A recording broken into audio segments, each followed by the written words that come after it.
Всім привіт, мої любі! Сьогодні готуємо справжні полтавські вареники на кефірі і обов'язково на парі. Покажу всі секрети, щоб вони вийшли пухкі, ніжні та вдалися з першого разу. Починаємо з тіста.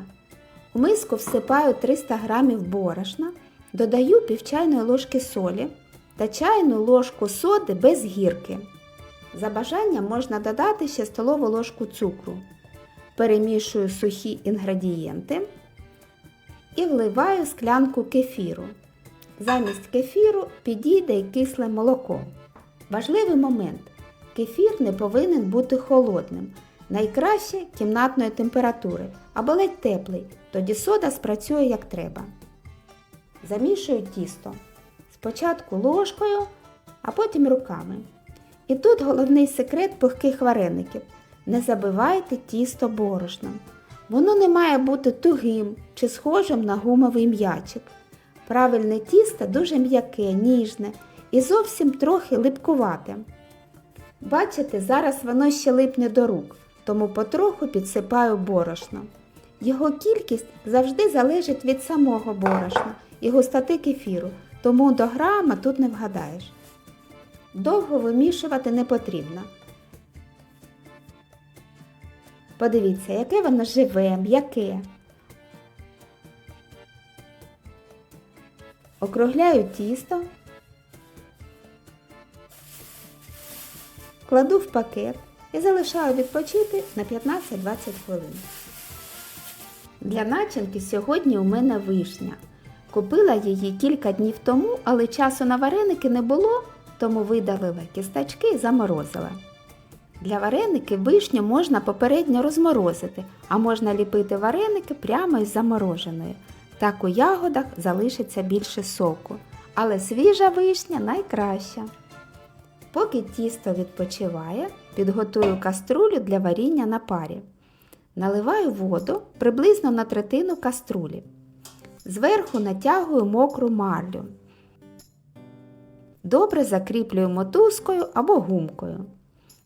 Марлю трохи прогинаю всередину, щоб можна було накрити каструлю кришкою і вареники не прилипали до неї.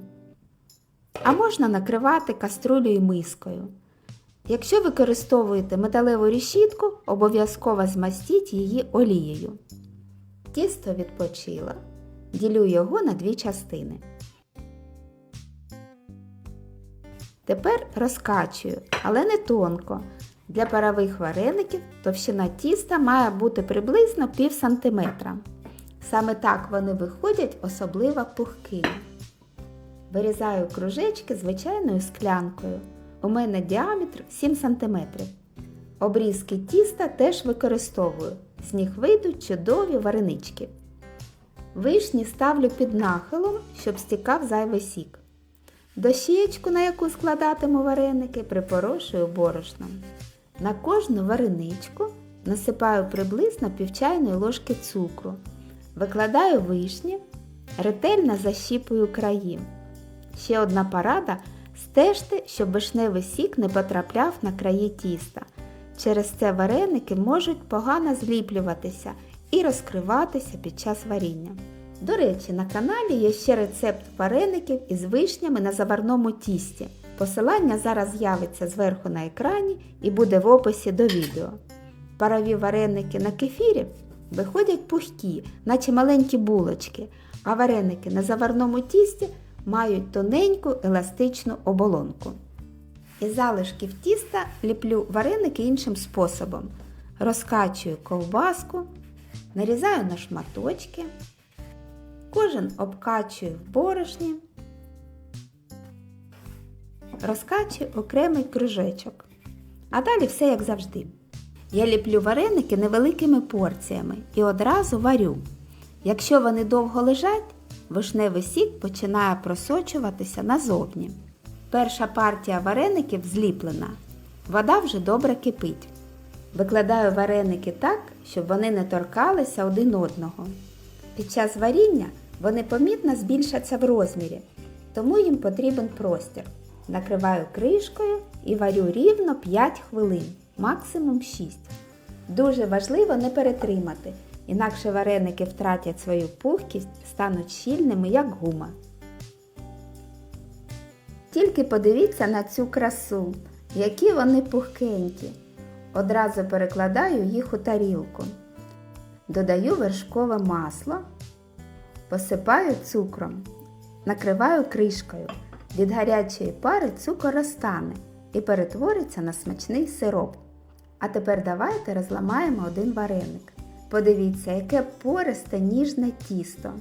А всередині соковита вишня, весь сік всередині. Обов'язково приготуйте їх за цим рецептом, а в коментарях напишіть, які вареники у вас вийшли, яку начинку для вареників любите найбільше – вишню, полуницю, чорницю чи, можливо, картоплю з сиром. Всі ваші коментарі я читаю з задоволенням. Якщо рецепт вам сподобався, підтримайте відео вподобайкою та підписуйтеся на канал. Побачимося в наступному відео.